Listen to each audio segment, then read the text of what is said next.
Fala pessoal, sejam muito bem-vindos a mais um episódio do podcast Movimento em Foco. Olha só, sincronizados. Estamos aqui. Nem parece que tá todo mundo lesado hoje. Exato, só um pouquinho. Trio Parada Dura da fisioterapia. Mudei aqui o nome agora. Trio Parada Dura, isso é da sua época, hein, Cássio? Esse é. E era trio? Trio Parada Era Dura. trio. Eu nem sei o que é isso. Era uma banda, não era? Um sertanejão das antigas. É sertanejo? Eu pensei que era forró. Se eu não me engano, aquela... Vamos ver se eu lembro, caramba. A Majestade, o Sabiá. Não vai querer que eu cante, por né? favor, o pessoal espera por isso. Só tá me vindo nuvem de lágrimas na cabeça, Chitãozinho. Majestade, o Sabiá. Tá bom, a gente confia.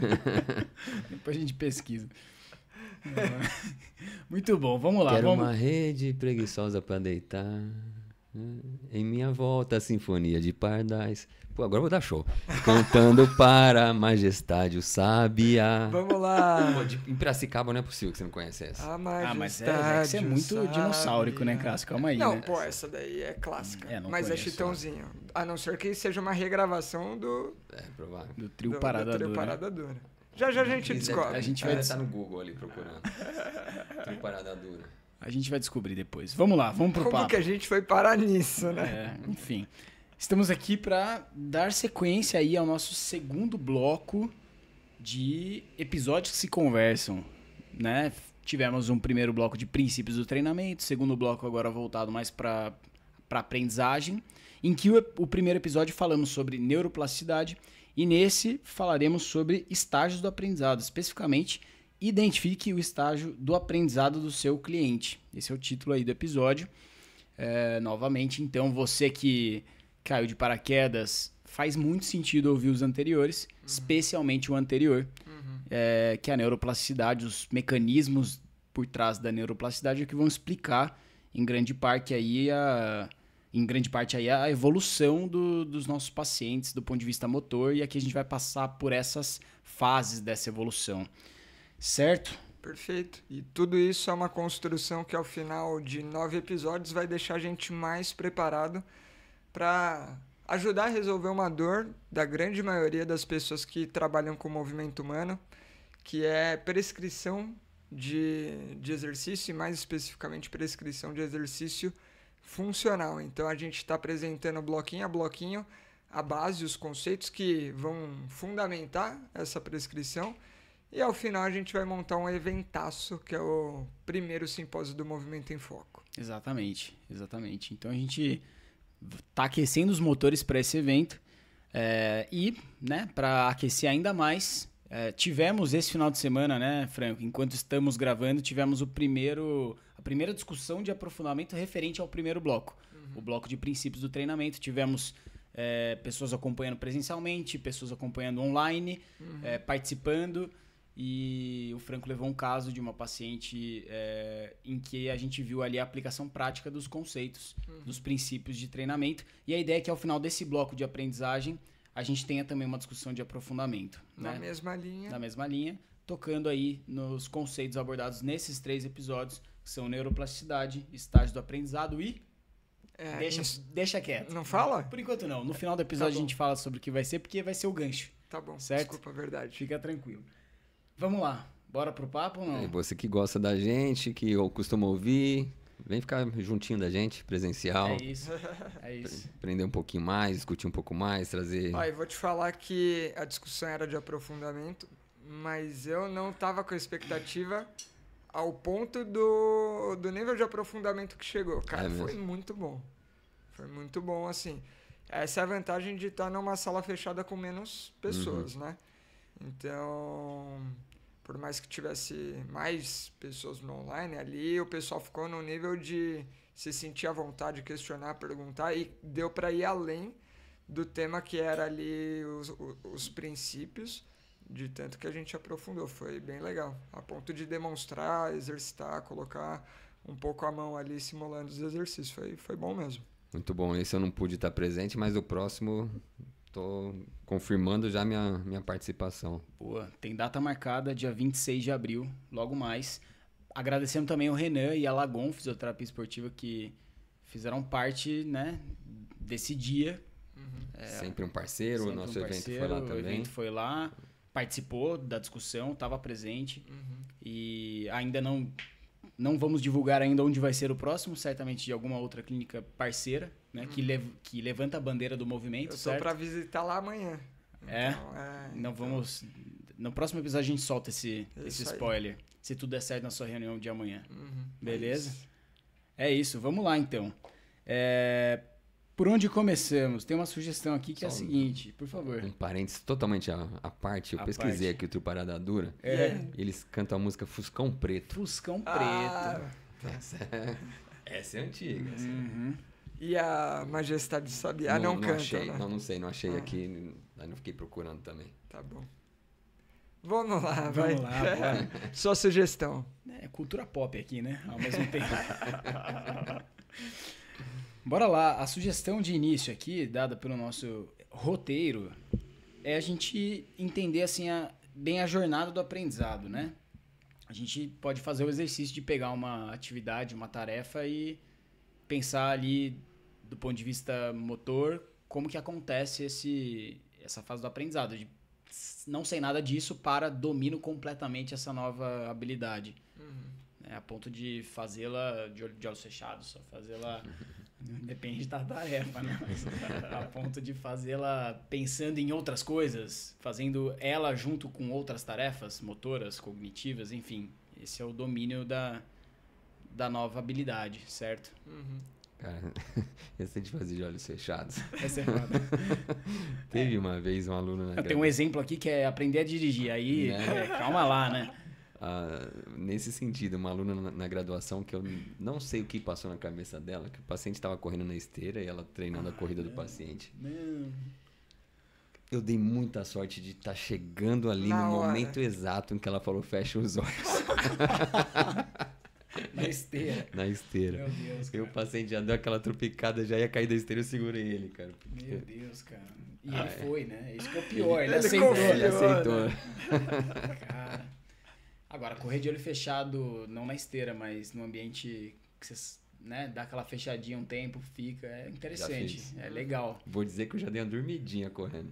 Para, cala a boca. Mentiroso. Hoje tá bagunçado esse daqui, cara. Não, juro por Deus, tava na praia. Não, calma aí, eu vou ter que sair, cara. Dormidinha não, velho. Eu tava na Praia do Forte. Cara, esse devia ser 98. O cara joga a data pra fingir que dá credibilidade ao assunto, cara. Já acabou aqui. Ó, viajei pra Bahia com as meninas da minha turma da faculdade. Eu era aluno do 3º ano. Aí... terminou... Acordamos cedo. Eu e Mayumi, que é físico do Hospital Sara. Era campeã sul-americana de tênis de mesa. Aí, Mayumi, vamos correr? Vamos. Acordamos cedinho, sol nascendo. Vamos correr na praia. Cara, aquelas praias da Bahia são eternas. Tem areia enquanto você estiver correndo. Aí a gente tava lá correndo, deu uma fechadinha no olho. Sabe aquela pescadinha que você tá correndo daquela... Você dá aquela acordada e fala, nossa, eu dormi. Pô, juro por Deus. Meu Deus do céu, cara.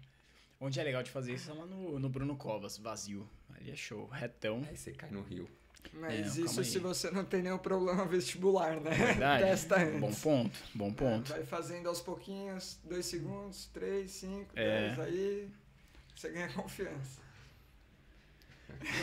Estamos aleatórios hoje. Vamos pro papo, bora lá. Que atividade a gente vai pegar? Eu tinha colocado a imagem aqui de alguém dirigindo, porque foi a sugestão até do roteiro, acho que pode ser um bom exemplo. É que esse é o exemplo clássico, né? Eu não sou autorizado a falar desse assunto, porque eu não dirijo. Então vai, Cássio. Cara, mas é um excelente exemplo mesmo. Não, assim. a falar se é autorizado, você não é autorizado a dirigir. Você não sabe dirigir nada. Não, já dirigi com 10 anos na praia, serve. Tá, serve. Hoje em dia eu não sei se eu conseguiria. Essa história eu lembro muito do Vagnão pegando o carro do Renan dentro da USP, sem carta, quase dando de frente com os ônibus. Enfim, a gente tá muito voando aqui, vamos focar. Direção. Primeira vez que você senta no carro pra dirigir, tudo é estranho ali, né? Ajusta o banco, ajusta o espelhinho, não sei o quê, onde que tá cada coisa, você tem que parar para prestar atenção voluntariamente direção, marcha, onde que é a primeira, onde que é a segunda, onde que é a terceira. Pedal direito é acelerador, do meio é freio, esquerda é embreagem. E aí, vamos lá, como é que começa? Alguém vai te dar a instrução. Então, primeiro você aperta a embreagem, engata a primeira, e aí vai tirando o pé da embreagem ao mesmo tempo que você vai pisando no acelerador. E nisso já é engraçado pra caramba os primeiros, né? Dá aquela acelerada e não tira o pé do acelerador, da embreagem. Tira de uma vez, Tira, o carro sai derrapando. Essa eu já experienciei. O carro dá aquela engasgada ali. Aquela quicada. E aí, às vezes, sai quicando várias. Tá. Meu pai é um dos caras mais calmos que eu já vi na vida. Me ensinando a dirigir, cara. Ele saía de si, ele... Mas esse é um clássico de todo pai. Todo pai. Se ele já é nervoso, cara... Nossa. Pior ainda.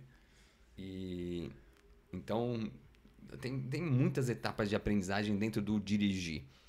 Então tem uma etapa de aprender esse ajuste fino entre o que é tirar o pé da embreagem e acelerar, quanto que acelera, para o quanto que tira o pé da embreagem. Tem um ajuste de sequência até antes disso, né? Você vai apertar a embreagem para depois engatar, para depois fazer esse processo de ajuste fino do pé. Então Sim. tem uma memorização de sequência ali também, Sim. né? E aí, quando você está saindo com o carro pela primeira vez, beleza, pisou na embreagem, engatou e vai saindo. Aí o carro entrou em movimento. Aí você vai... Daqui a pouco o carro está pedindo marcha, você não percebeu. Então tem esse aspecto da aprendizagem. Aí alguém vai falar, troca a marcha, põe segunda. Como que troca? Como é que faz isso? Aí vem mais uma nova sequência quer dizer, repete a mesma sequência de movimento, que é tira o pé do acelerador, pisa na embreagem, troca a marcha e tira o pé da embreagem, volta a acelerar. E então tem muitas nuances. Nos primeiros momentos, você pensa claramente, tira o pé do acelerador, pisa na embreagem, troca a marcha. Tem que lembrar a terceira marcha onde que é mesmo, é para frente, é para trás, é para o lado. Olha para o câmbio. Olha para o câmbio. E é um pensar até nessa sequência de frases mesmo, assim, né?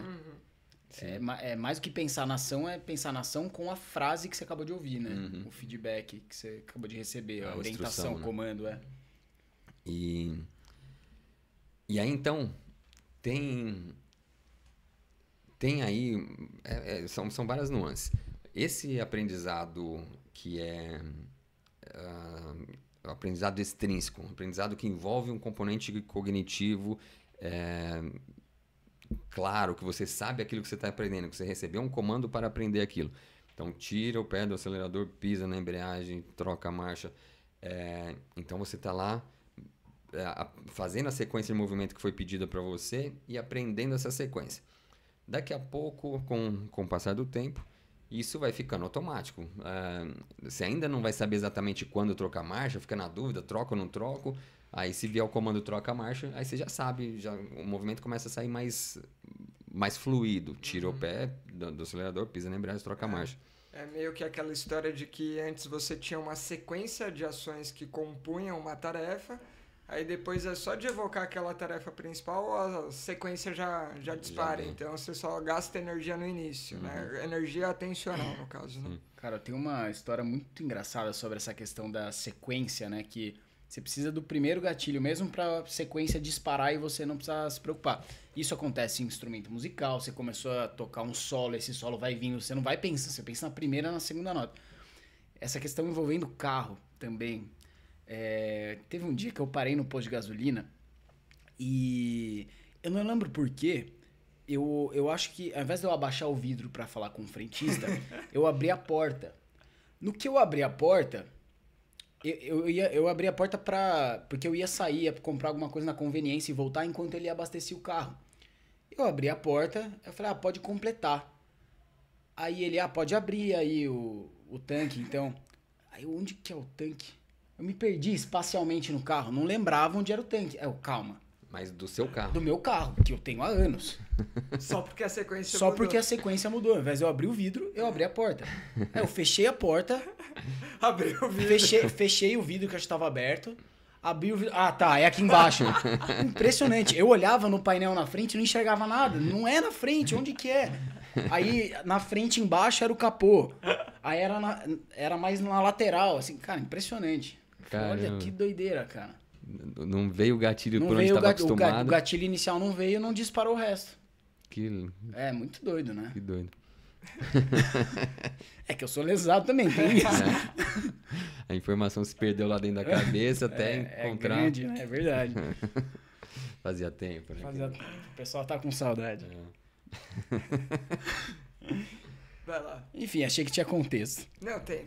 Foi bom. Foi legal. E, bom, enfim, então daqui a pouco essa troca de marcha vai se tornando cada vez mais natural, você não precisa pensar tanto na sequência.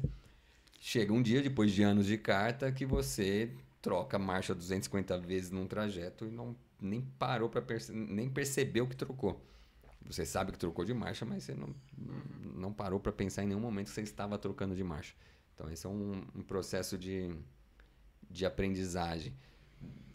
E aí tem tantas nuances nisso que no meio do caminho você vai aprendendo também quando é a hora que o carro pede marcha. Então, antes alguém precisava te avisar, troca a marcha. Põe uma marcha para cima, uma marcha para baixo.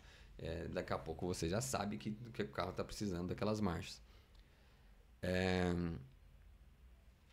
E tem a gente não definiu isso no episódio passado, mas tem esse aprendizado extrínseco em que você é declarativo, você sabe aquilo que você está aprendendo.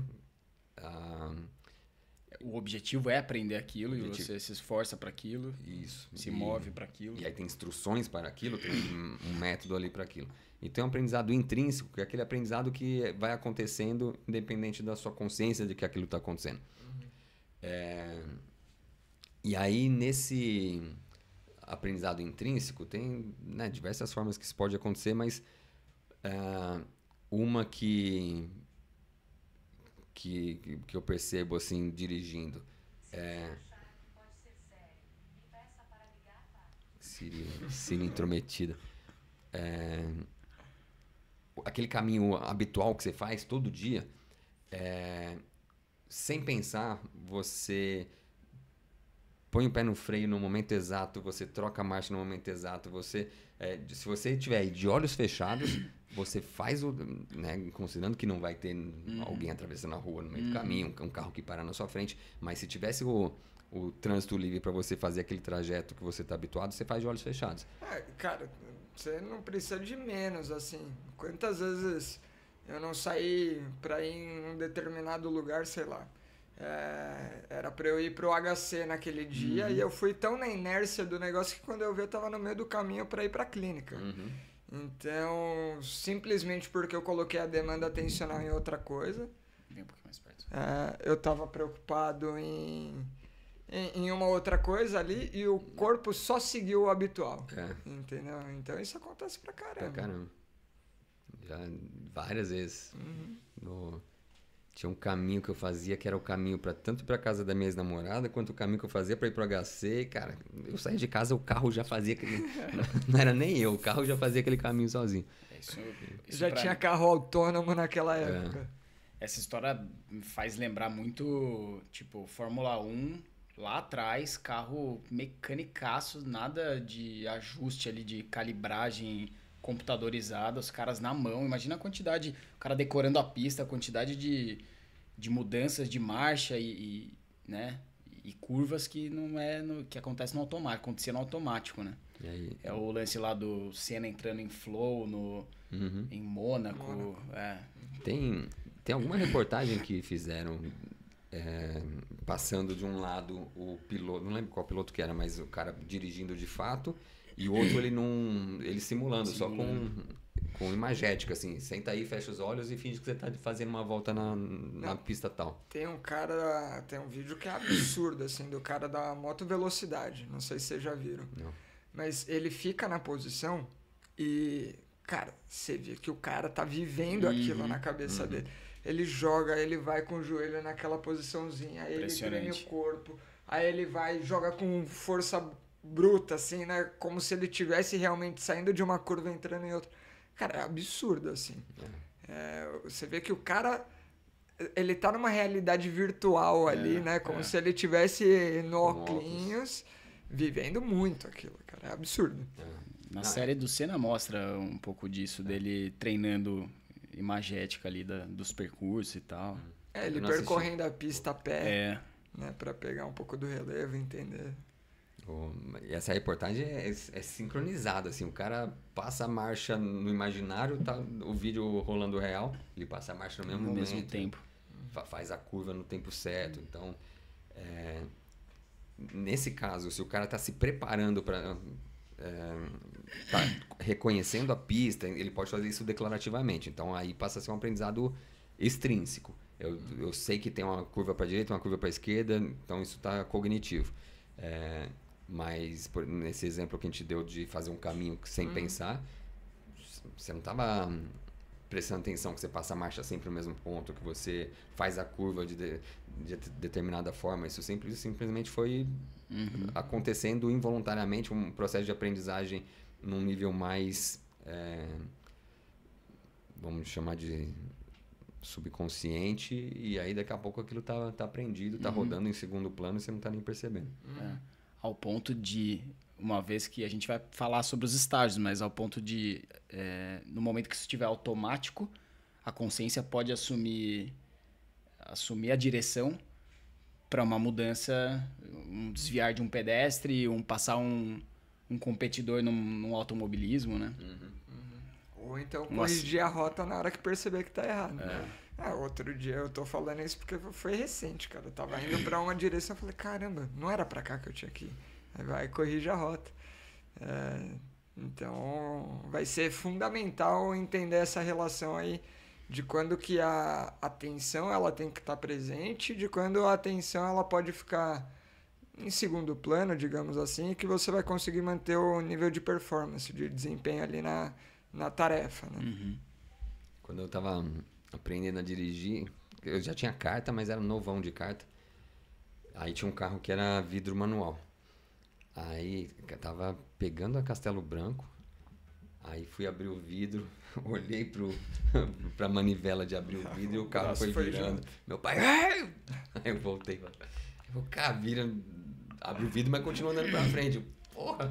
Já dei dessas direto também, de pegar, sei lá, na época em Piracicaba ainda era... Quando eu aprendi a dirigir, tinha uma zona azul da cidade. Eu saí com o carro da minha mãe e tinha um cartãozinho de zona azul físico, né? Que você tinha que anotar o horário e tal, e tava no porta-luva.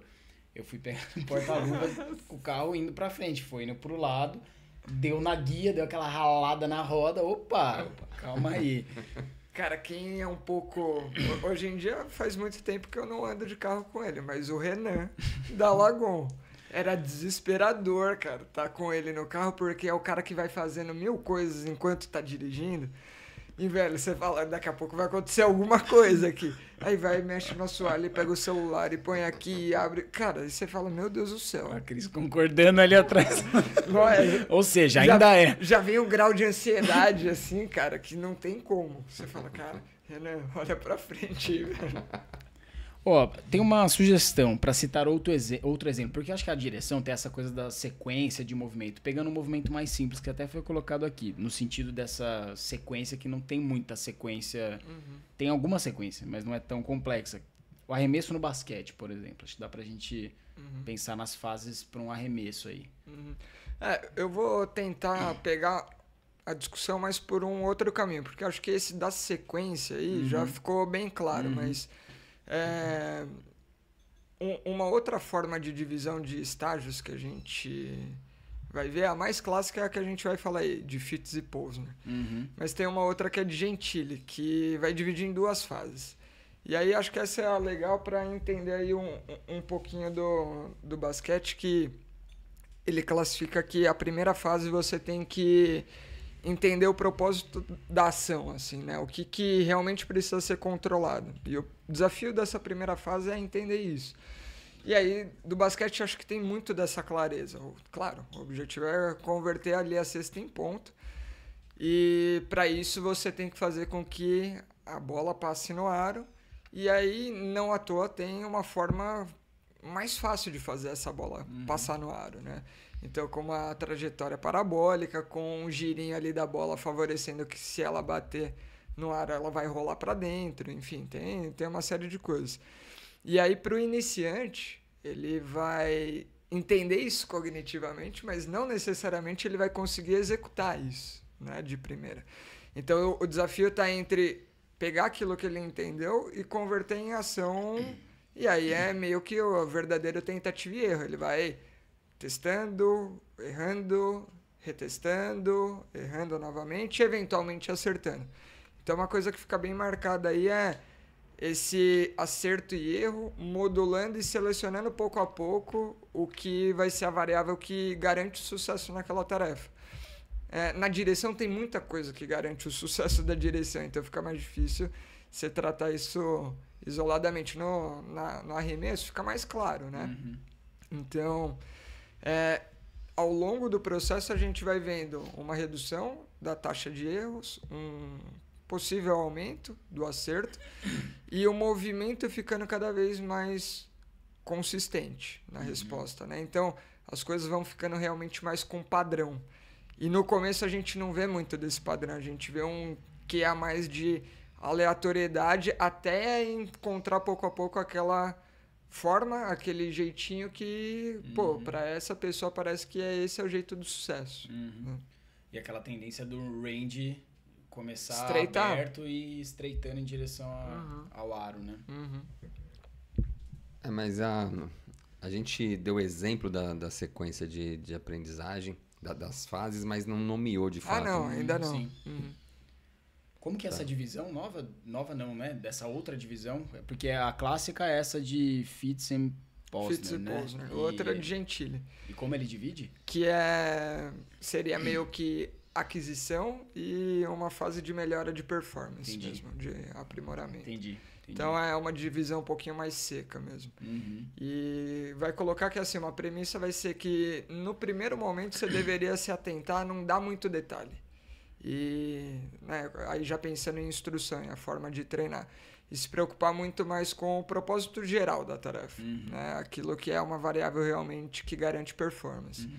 Depois de adquirido isso, tem uma base ali um pouco mais brutona, mas que já é uma base, aí sim se preocupar em ir lapidando, refinando, com comandos mais específicos, com exercícios mais direcionados, mas no primeiro momento fugir dessas coisas muito pontuais e segmentares. Assim, é o basicão que a gente sempre fala, mas com uma formulinha. Essa divisão mais clássica aqui de Fitts e Posner, ela envolve mais estágios dentro disso que você já está trazendo, aquisição e aprimoramento, né?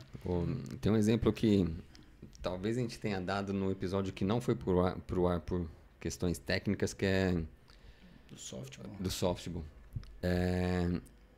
Eu vejo as meninas lá na faculdade treinando softball e toda caloura que entra, a mais velha vai ensinar a mais nova a rebater, baseado na forma como aprendeu. E aí é o oposto disso que o Franco está falando. Como que seria um aprendizado mais natural de aprender a rebater? Acerta a bolinha. Olha a bolinha, taco na bolinha. Pronto. Aí, depois se aprimora. Aí depois pode entrar um comando mais técnico, e mesmo assim os comandos que eles não gostam. Mas como que eles ensinam? Ensina a forma como põe a base de apoio, como que vai girar o pé na hora da batida, como que segura o taco, na hora que gira o pé, o que a pelve faz, o que o tronco faz. Então a pessoa tem 7 tarefas para pensar e nenhuma delas é bater o taco na bolinha. Então ela vai se concentra em fazer toda aquela sequência de movimento que foi ensinada para ela e erra a bolinha. Então, né, se concentra naquilo que é essencial de performance. Primeiro acerta a bolinha. Então, para isso, como é que você sabe onde está a bolinha? Precisa olhar para ela. Foco visual na bolinha, o taco você sabe que está na sua mão, junta os dois, pum, bate. Quer progredir? Começa com a bolinha perto, fácil de você, alguém, ou uma bolinha estática, ou alguém jogando uma bolinha pertinho ali, sem velocidade, e aí você bate também com pouca força, só para sentir a batida do taco na bolinha, a bolinha vai pouco para frente, daqui a pouco você vai botando mais intensidade. E aí... Você consegue controlar aquilo que é interno, porque o externo tá fixo, né? Por exemplo, a bola... Não, e aí... Você tá falando e já tá vindo opções de intervenção, né? Mas, pô, a variável é acertar o taco na bolinha, com a complexidade de que no jogo real você vai ter que ter uma leitura muito boa da velocidade da bolinha, da trajetória da bolinha, para saber em que momento, em que time específico você vai acelerar aquele taco para bater na bolinha no ponto certo. no começo você não sabe calcular nada disso. Então, não adianta ficar arremessando a bolinha. Então, vamos simplificar a tarefa? Então, deixa a bolinha fixa. Aumenta o tamanho da bolinha num primeiro momento para aumentar o potencial de chance de acertar ali, né? Diminuir o estresse do erro, né? Aí eu já vi uma outra coisa que é com criança, trajetória e velocidade previsível da bolinha. Então, às vezes, não é a trajetória perfeita, mas algo pendular, né? Então, não sei se vocês já viram uma base fixa aqui com a bolinha meio de João Bobo. O cara solta como um estilingue e ela vai numa trajetória e a criança vai sabendo, pô, é nessa trajetória, é nesse tempo. Aí daqui a pouco joga a bolinha.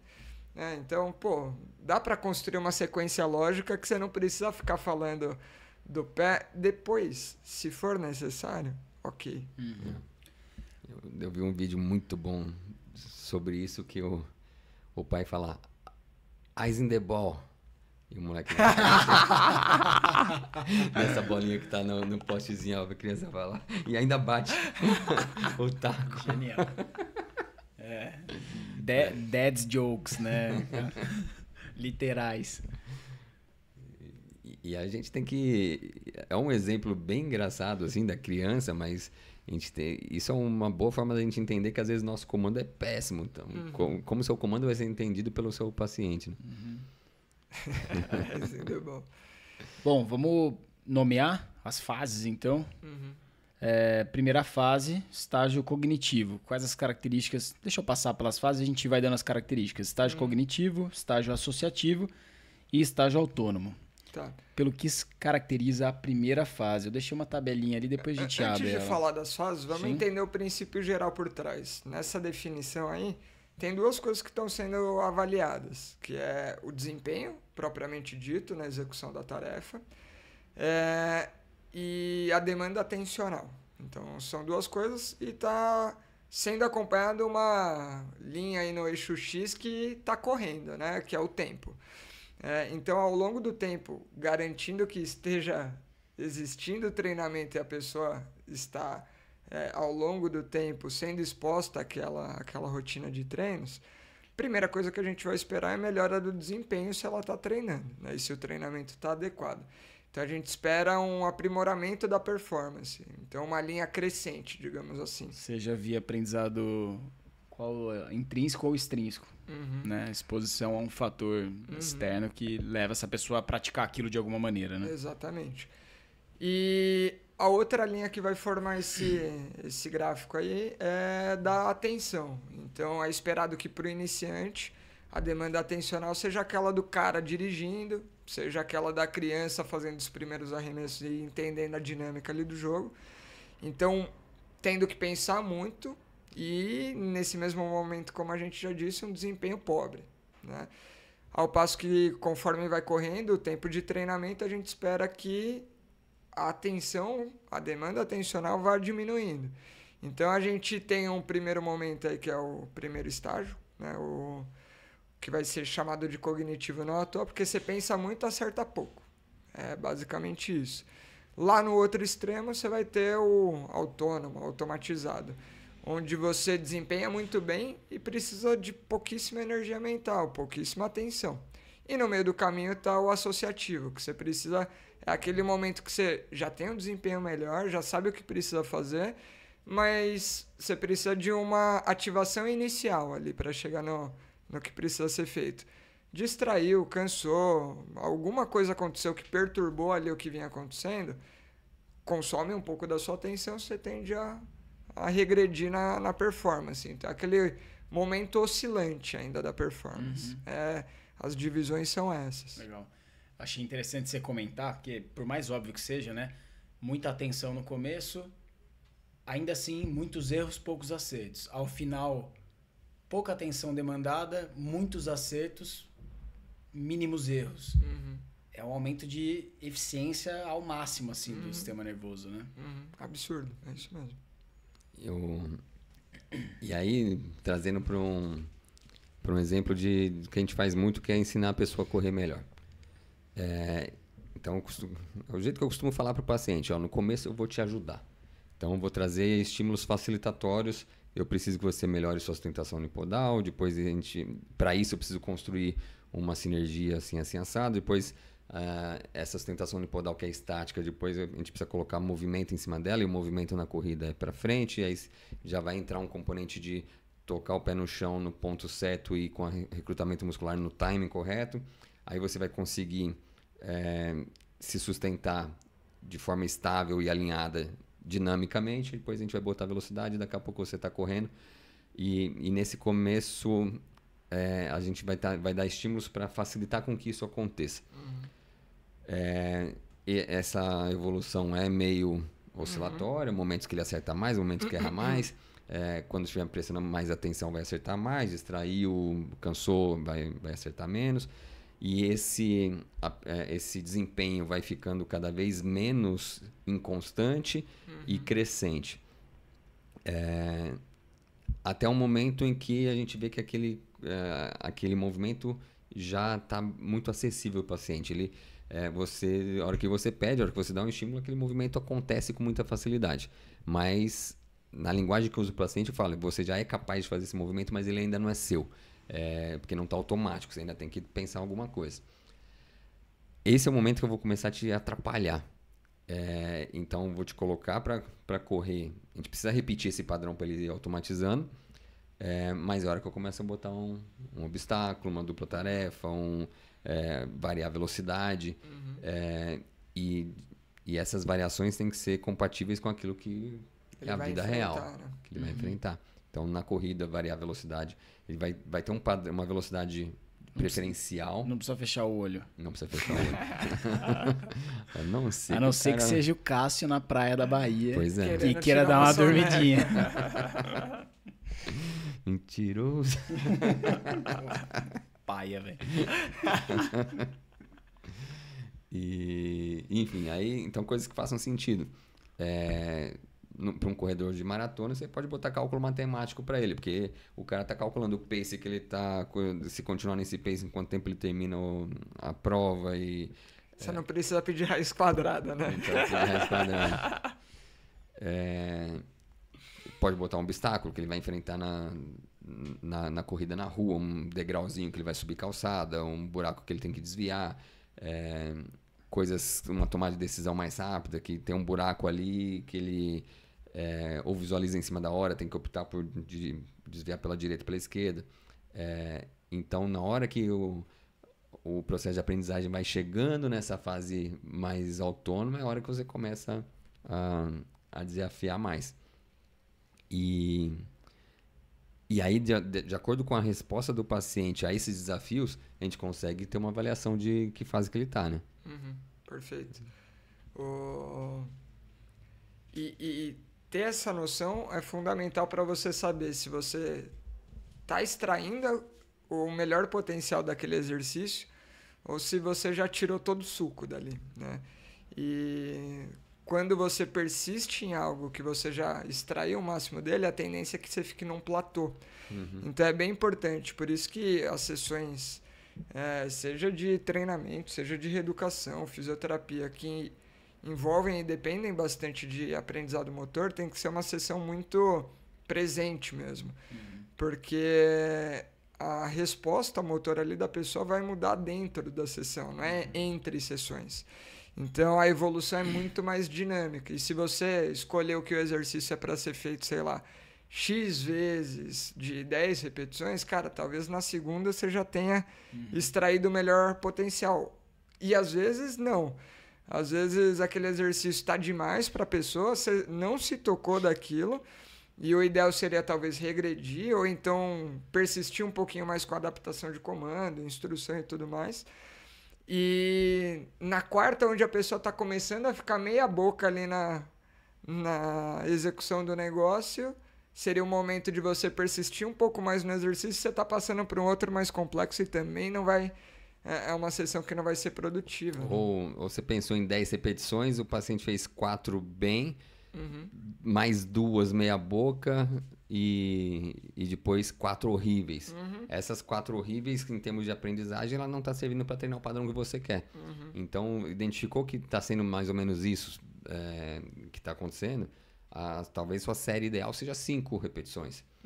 Você estimula enquanto o padrão tá bom, estimula um pouquinho mais quando tá começando a perder performance, mas a hora que desanda, não insiste, porque aí você vai repetir num padrão que não é aquele que você quer melhorar, né? As condutas vão dependendo da sessão em si, né? Tipo, a escolha da próxima é sempre dependente daquilo que acabou de acontecer. Então, é isso. É uma sessão muito...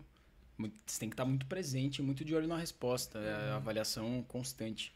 Voltando lá naquele bloco que a gente falou de aprendizagem, não, de princípios do treinamento, é meio como se você tivesse sempre de olho ali, claro, no ponto de partida, mas no onde você quer chegar, mas a rota não está plenamente definida a ponto de você falar exatamente por aqui. Você tem uma direção, você tem uma estrela do norte ali, e aí você vai vendo, é como se você estivesse navegando no meio do nevoeiro, né? Você vai vendo o próximo passo e a próxima resposta. A direção é essa, até onde eu vou? Tá um pouquinho mais claro. Qual que é o próximo passo? Então você sempre vai pensando em relação ao onde eu tô, onde eu quero chegar e o que eu consigo extrair daqui. E aí falando exatamente das respostas, né? Para o cara que está ali numa fase muito cognitiva, realmente o caminho é esse de facilitar a vida dele. Por quê? A demanda atencional já vai ser grande. Se você colocar algo muito complexo, a tendência é de aumentar muito essa demanda e piorar ainda mais o desempenho. E o que a gente quer? O máximo de desempenho possível, desde que eu continue desafiando aquela pessoa, né? Então eu quero aos pouquinhos empurrar ela mais para a direita nesse gráfico aí. Então eu vou facilitar, vou diminuir a demanda atencional e colocar uma demanda de exercício, um estímulo ali específico, a ponto dela ser capaz de conseguir fazer, mas ao mesmo tempo aquilo ser desafiador, né? Então esse seria o timing certo. Se a gente pegar numa frequência de repetições, talvez ela acertar 2, 3 não é suficiente, né? Então, talvez esteja exagerado. Ela acertar 9 de 10, 10 tá demais. Mas tem que ficar ali mais ou menos no meio do caminho. Aí vai melhorando série a série, beleza, tá indo no caminho certo. E aí, realmente, você não precisa ter número fixo de repetições, você não precisa ter as coisas extremamente bem estruturadas e fixas, porque conforme o feedback vai acontecendo, você vai ajustando a sua próxima série. E cabe entender também o perfil do paciente em relação a como ele se motiva, né? Se você põe um nível, uma dificuldade de exercício em que o paciente erra mais do que acerta, é uma pessoa Sim. que se frustra com isso, de repente você perde a motivação para o exercício. Ou se aquele paciente que precisa de um desafio maior, você põe um nível de exigência mais elevado para ele se sentir desafiado a fazer e se empenhar mais. Então, cabe essa variável aí também na hora de escolher a dificuldade do exercício e como que você vai desafiar o paciente. Né? Sim. E a pessoa que você detectou que está num estágio ali mais autônomo já, é possível voltar para o estágio associativo por não ter praticado por um tempo, por exemplo? O princípio da reversibilidade atuando aí? Sim. Isso é uma dúvida frequente de aluno também. Porque a teoria, até que eu costumo falar isso para o paciente também, a teoria é igual a andar de bicicleta. Você aprendeu, você não esquece mais. Na prática, não é bem assim. O famoso na teoria, a prática é outra. É outra. Então, a gente treinou um novo padrão de corrida. E o paciente segue nos treinos dele, na planilha dele, utilizando aquele padrão. Em teoria, aquilo está sendo reforçado e a tendência é que ele se automatize cada vez mais e vire o padrão da pessoa. Mas o movimento é plástico para o bem e para o mal. Deu uma bolha no pé, ele começou a pisar mais assimétrico, jogar mais carga para um lado, tirou carga do bordo lateral e está botando carga no bordo medial. Se aquilo se repetir suficientemente, começa a ter um aprendizado desse novo padrão. E aí, esse é até um exemplo possível de um aprendizado intrínseco. Você não está querendo mudar o seu jeito de correr, mas está com uma bolha no pé, você mudou, por causa daquele estímulo sensorial, você mudou o jeito de correr e aquilo daqui a pouco vira o seu novo jeito de correr. Eu tenho exatamente um exemplo desse, daqui a pouco eu falo. Acho que pode até falar já. Porque Não, porque eu tô atendendo uma paciente que joga tênis, amadora, e veio com uma lesão em corno anterior do menisco. Pô, não é o típico, né? E qual que foi a história aí? Ela topou o dedinho numa quina, doeu pra caramba e tudo mais, ficou meio ruim, mas aquele negócio acho que dá pra jogar e foi jogar. Jogou uma vez, duas vezes, o dedinho meio que foi melhorando e aí ela continuou jogando, aí depois de um tempo veio a história da dor no joelho. E o que começou a acontecer de estratégia? Sempre que jogava carga ali para a borda do pé, a borda lateral, o dedinho doía, tirava a carga. E aí o problema é que nos movimentos de deslocamento para frente e para direita, então vai fazer um alcance de uma bola mais perto da rede, ou então vai fazer um forehand ali. Nesse momento que a carga ia mais para a lateral, ela começou a jogar excessivamente para dentro para fugir, então mais para o bordo medial e para o primeiro raio ali. Só que isso começou a vir junto com um valgo de joelho. Então, pronação excessiva, valgo de joelho com movimento de carga lateral. Cara, o mecanismo perfeito para a carga ir parar ali naquela pontinha do menisco. Então, não foi voluntário, né? Foi simplesmente vamos fugir da dor e arrumou outra coisa. E aí, nesse exemplo de aprendizado intrínseco, então não passou pela fase cognitiva, né? Ela não estava querendo mudar o padrão a ponto de estar pensando em como fazer e o desempenho tá... Não, só estava fugindo da dor ali, aquilo foi... E o ponto é que, às vezes, para quem está ouvindo, fica a ideia de que o padrão durou enquanto a dor durou, né? O padrão continuou, né? Apesar da melhora da dor do dedinho. É esse o ponto aqui. Isso. E aí, então, tem muitas variáveis que vão interferir nesse movimento. No caso da corrida, por exemplo, é um esporte que... O esporte é fadigar. Você vai correr longa distância e vai sentir fadiga. Sentiu fadiga, vai começar a ter algum prejuízo de padrão de movimento. Então, isso repetido ao longo do tempo pode minar um pouco o padrão que foi treinado anteriormente. Saiu de férias, passou um mês num resort all inclusive, bebendo, comendo, ficou mais pesado, mudou a geometria do corpo. Barriga estufada, não consegue chamar um transverso. Condicionamento foi para o espaço, vai voltar a correr. Provavelmente já não vai ser naquele padrão anterior.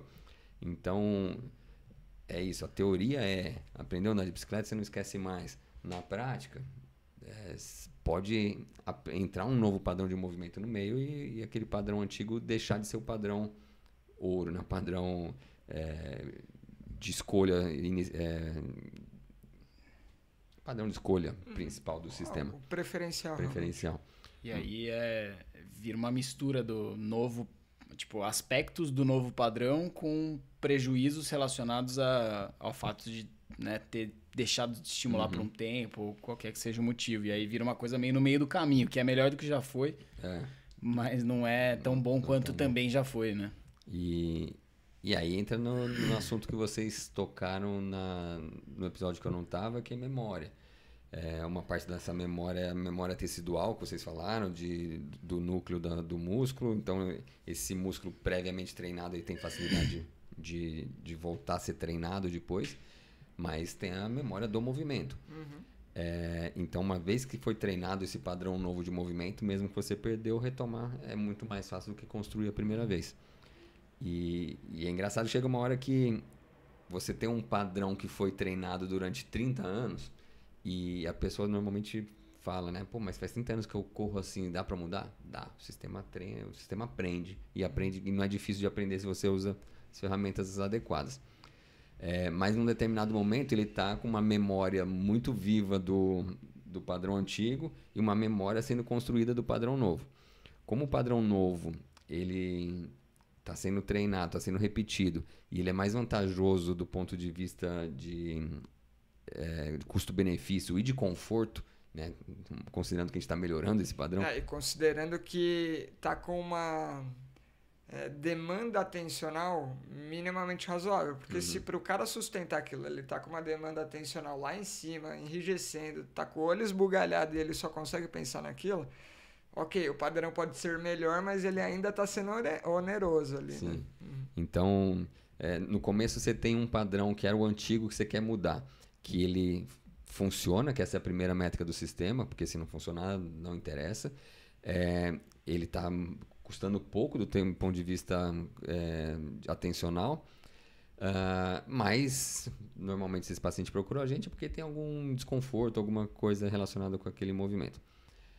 Aí daqui a pouco você vai construindo um novo padrão que ele passa a funcionar, então já empata nesse quesito, mas ele tem um custo atencional grande enquanto o outro é fácil. Então um tá fácil, o outro tá difícil, vacilou, perdeu o foco atencional, o sistema volta para o que é fácil.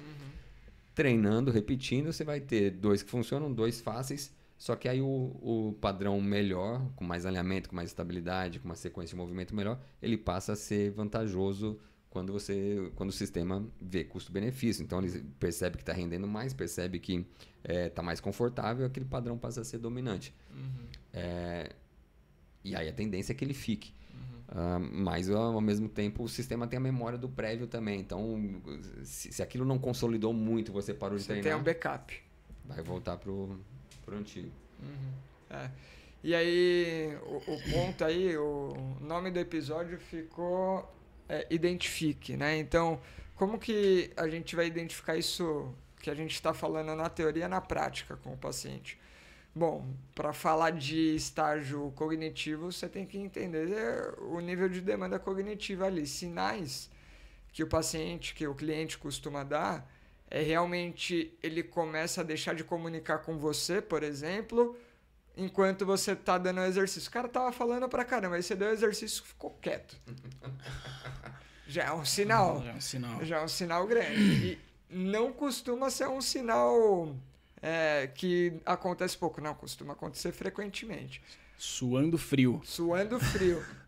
O cara super atento, ali alerta. O olho estatelado, o cara duro, um pouco rígido. mais de rigidez também. Então a gente costuma ver um pouco mais dessa rigidez.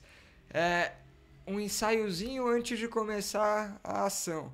Então o cara meio que revisando, né? Ele ensaia, ele hesita em começar. aí ele vai.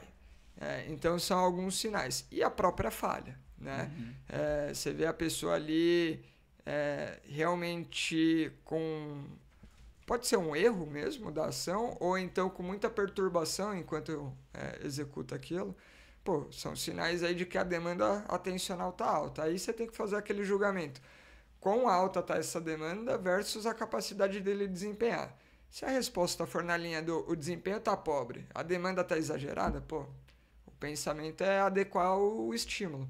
E talvez a melhor opção seja ou regredir ou achar a forma certa de manter aquele exercício com o estímulo adequado para dar uma reduzida na demanda atencional. Então, às vezes, uma instrução ajuda nisso, um feedback, um toque.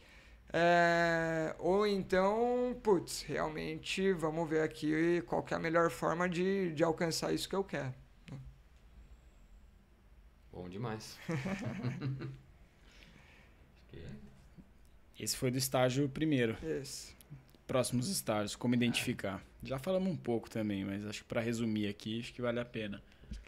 Bem esses mesmos quesitos vão se aprimorando, né?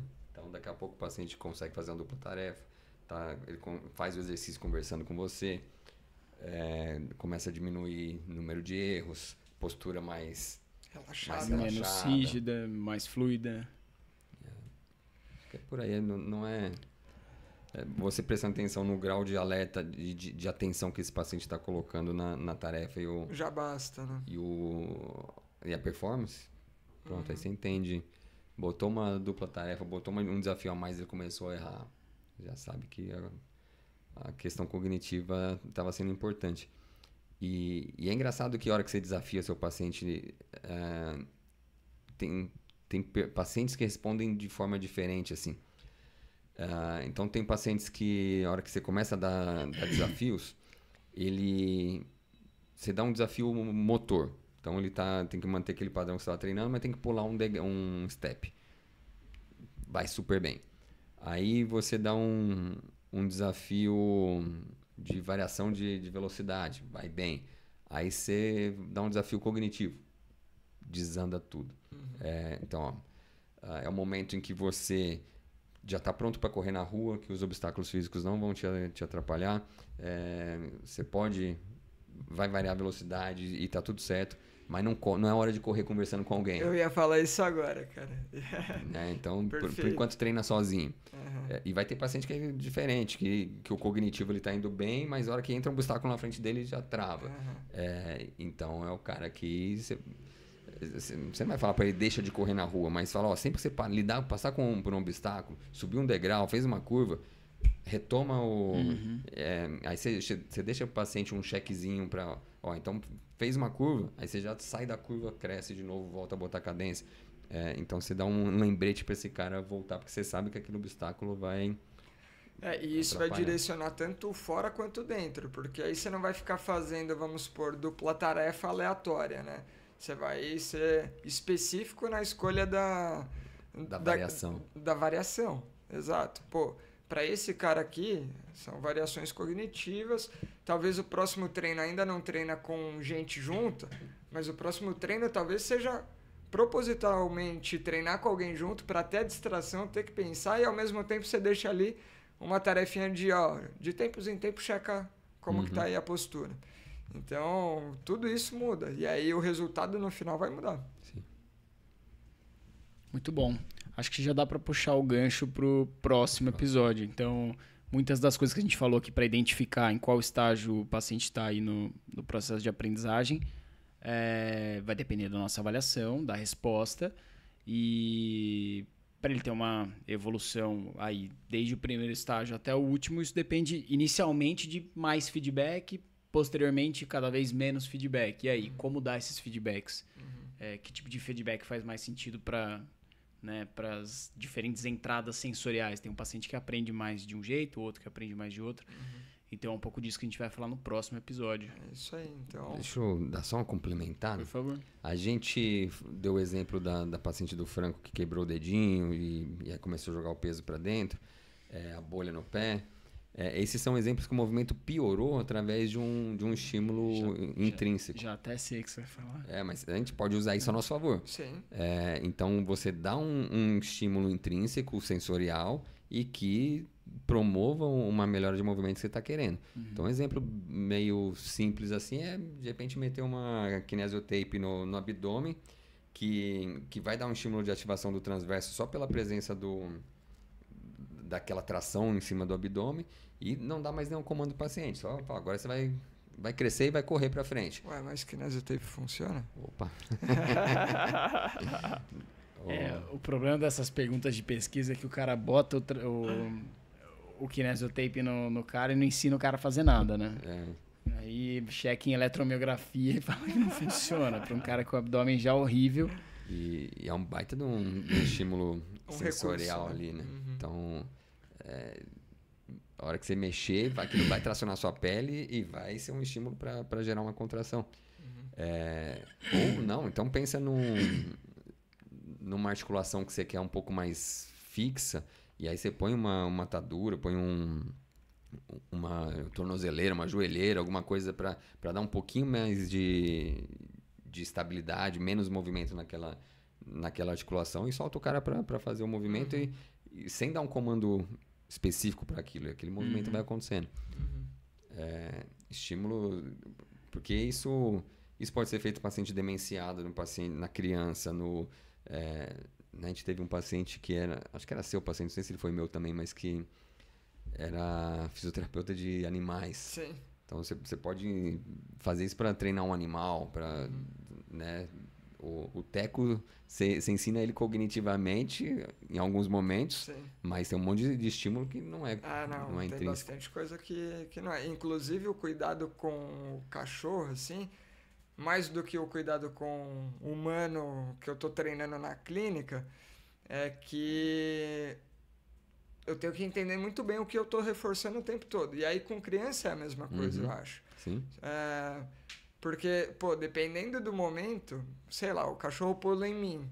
E eu não quero que ele pule, mas ao mesmo tempo eu vou e dou carinho para ele, eu tô reforçando que tudo bem ele pular, né? Então, o que eu faço numa situação como essa? O aprendizado aí que a gente falou. Ou eu ando para cima dele para desequilibrar ele, ou eu saio pro lado também para desequilibrar ele, para ele entender que sempre que ele pular em mim, ele vai cair. Né? Aí pronto, eu não preciso dar instrução nenhuma. Não preciso falar, para de pular. Não, pulou, caiu, entendeu? Não faz isso, Teco, e ele tá lá olhando pra você. Tá super feliz. Então é isso 100% do tempo. O exemplo do meu vizinho outro dia, tipo, toma o maior cuidado com o cachorro pra ele não chegar esbaforido nas pessoas. Aí beleza. Aí o vizinho passou assim. Aí o Teco já ficou feliz, ficou alerta. Aí eu falei, não, fica tranquilo. Aí o vizinho quis que ele fosse. Aí eu levei o Teco até ele, vai brincar. Aí o Akira, que é o vizinho, pegou e fez assim, ó, pro cachorro, tipo, atiçando ele pra fazer um movimento pra cima e falando, não, mas não pula. Pô. Tipo, é incongruente, né? Pô, se você não quer que pula, aproxima do cachorro, faz carinho dele embaixo. Tipo, aquele momento que eu falei, cara, deixa eu sair daqui que coisa boa não vai sair. E você quer atrapalhar a aprendizagem, dá um comando dúbio, né? E o físico faz isso muitas vezes. Dá um comando com a voz, outro comando com a mão e não tá nem percebendo, né? Que o paciente tá ali. E o físico tá aqui, ó. Cresce. Aquele físico com vontade aqui, ó, demonstrando bem também. Demonstra errado, dá um comando e com a mão tá dirigindo o movimento para outro lugar. Cara, tem umas demonstrações que eu falo assim, cara, é melhor você só falar. Ali só fala, cara. Nossa, não, porque assim, o exercício, cara, se você não tem confiança de demonstrar, fala, dá instrução boa, mas não demonstra, cara. Deixa esse restante pro próximo, então. Deixa. Certo? Muito bom, muito bom. Então, espero que quem esteja escutando aí, que escutou até o final o episódio, tenha curtido, tenha sido proveitoso para você, tenha sido... o que mais, além de proveitoso? Que acima de tudo eu consiga começar a reparar nessas coisas que a gente falou na prática. Acho que a lição do episódio é essa. E, muito obrigado pela audiência. Fica o convite novamente para você que se interessa em participar presencialmente da discussão de aprofundamento sobre aprendizagem agora nesse novo bloco. Se inscreve, na verdade, preenche o formulário aqui na descrição do episódio, seja no YouTube, seja no Spotify, vai estar na descrição. E a gente vai entrar em contato com você. Já tem um certo número de pessoas no grupo que já participaram da outra discussão. A gente vai adicionando as pessoas interessadas e vai aumentando essa base aí de pessoas que pregam a bandeira do Movimento em Foco. É isso. Certo? E tem um outro ponto que a gente teve o evento da discussão, mas teve um outro evento também que a gente não falou, que vale a pena citar. Vamos citar. Fizemos um primeiro curso aí de liberação miofascial aplicada ao futebol, em que foram 15 pessoas participando. 17 no total. 17 no total. Que era a lotação completa desse, né? Exato. Acabou que 15 presencialmente, mais 2 escutando online também, porque não conseguiriam ir também, enfim. E foi super legal, agradecendo o Lucas Tonicelli, foi o professor principal ali, responsável pelo conteúdo tanto teórico quanto prático. Foi agradecendo também a Esfera, Fisioterapia Esportiva, que é a clínica do Lucas. A Cris, que estava presente lá na transmissão. E o espaço deu super conta, ficou com uma qualidade fantástica, assim, tanto a transmissão quanto ali o dia da prática. O pessoal gostou muito. E já tem uma turma de espera aí para 6 pessoas interessadas. Então, se você se interessa em participar de novas edições do curso de liberação miofascial, esse a gente fez para um grupo específico que trabalha com futebol, mas a gente vai fazer voltado para o esporte no geral, né? A gente adapta algumas coisas ali da teoria, mas o curso está já montado.